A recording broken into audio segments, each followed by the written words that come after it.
মুস্তাজাবুদ দাওয়া বানিয়ে দিয়েছে। আহমদ ইবনে হাম্বল তো অবাক, তুমি মুস্তাজাবুদ দাওয়া রুটিওয়ালা, আমি এত বছর হাদিস পড়াই, আমিও তো মুস্তাজাবুদ দাওয়া না, তুমি দোয়া করলে সব কবুল হয়ে যায়? যুবক বলে, নাম আনা মুস্তাজাবুদ দাওয়া, আমি আমার জীবনে যত দোয়া করেছি কবুল করে নিয়েছে কে? সব দোয়া কবুল করে নিয়েছে আল্লাহ, একটা দোয়া ছাড়া। কি সেই দোয়া?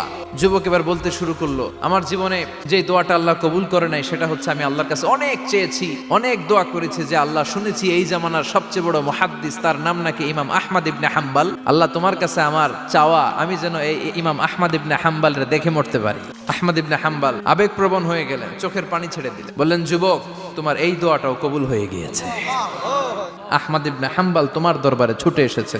যুবক চোখের পানি ছেড়ে দেয়, যুবক চিৎকার মেরে ইমাম আহমদ ইবনে হাম্বলকে জড়িয়ে ধরে, হাতে হাত রেখে মুসাফা করে, কপালের মধ্যে চুমু খায় আর আল্লাহর শুকরিয়া করে বলে, ও ইমাম, আসলে এই দোয়াটাও আল্লাহ আজকে কবুল করে নিল।